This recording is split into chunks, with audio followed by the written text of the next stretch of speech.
नमस्कार दोस्तों, आपका स्वागत है हमारे चैनल पर।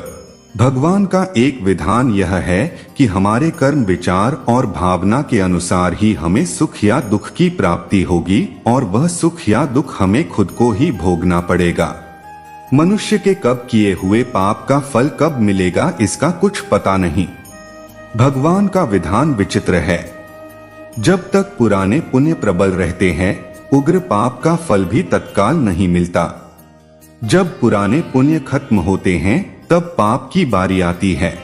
पाप को भोगना ही पड़ता है, इस जन्म में भोगना पड़े या जन्मांतर में। इस लोक में जो दंड भोग लिया जाता है, उसके थोड़े में ही सुधि हो जाती है, नहीं तो परलोक में बड़ा भयंकर दंड भोगना पड़ता है। धन, दौलत, सुयश, खुशियां, सफलताएं, सुखी परिवार, रोना हमारे कर्मों का फल है और पीड़ा, दुख, बीमारियों, आफत, दुखी परिवार, रोना हमारे ही बुरे कर्मों का फल है। भूतकाल में हमने जो किया था उसका फल हमें अब मिल रहा है। श्री कृष्ण ने समझाया कि भीष्म पितामह सुख दुख से, जय पराजय से परे हैं। वो जानते हैं कि जो होने वाला था यही हुआ। भीष्म ने श्री कृष्ण से कहा, भगवान, मैंने ध्यान करके अपने 73वें जन्म तक देखा। मैंने तो कोई कुकर्म नहीं किया, फिर मुझे बाणों की शैया पर क्यों सोना पड़ा? श्री कृष्ण मुस्कुराकर बोले, हे संयम मूर्ति भीष्म, 73वें जन्म के पहले 74वें जन्म तक जब आपको पता चलता कि जब आप किशोर थे तब वन में घूमने गए, वहां पत्ते पर बैठी टिड्डी के शरीर में आपने कांटा चुभोया था, उस कर्म का फल घूमते घूमते अब मिल रहा है। कर्म का फल 6 साल में दुगुना, 12 साल में 4 गुना, 18 साल में 8 गुना, 24 साल में 16 गुना इस प्रकार मिलता है। इसलिए जब आप कर्ता होकर कर्म कर रहे हैं तो सोचे लें कि इसका क्या फल होगा।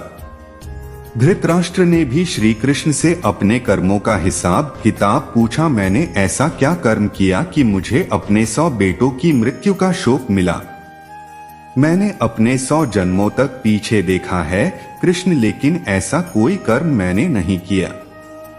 श्री कृष्ण ने अपने योग बल से धृतराष्ट्र को देखा कि ये एक राजा थे और वो स्वादिष्ट व्यंजनों में खोए रहते थे।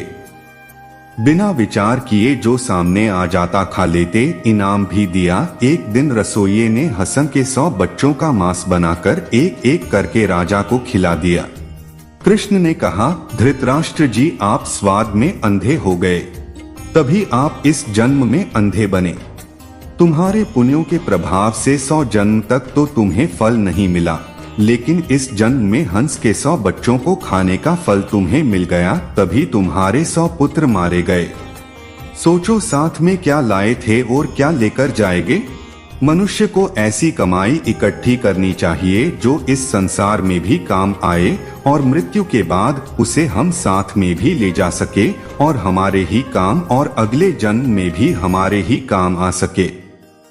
सभी जानते हैं कि हम खाली हाथ, नंगे इस संसार में आए और खाली हाथ ही जाना पड़ेगा। मृत्यु के समय यह धन, दौलत, जमीन, मकान, व्यापार, नौकरी, नाम, शोहरत, रिश्तेदार, भाई बहन, माँ बाप, सभी बच्चे, किसी को भी साथ नहीं ले जा सकते, चाहे राजा सम्राट हो या कोई भिखारी हो। इसलिए इतना मोह, इतना ज्यादा लगाव इनसे क्यों रखें? साथ में जाएंगे सिर्फ हमारे अपने किए हुए अच्छे या बुरे कर्म, कीर्ति या अपकीर्ति, दान, धर्म, परोपकार, दुखियों की सेवा, पुण्य जो भी हम इस जन्म में करेंगे यह अवश्य साथ जाएगा और हमारे ही काम आएगा।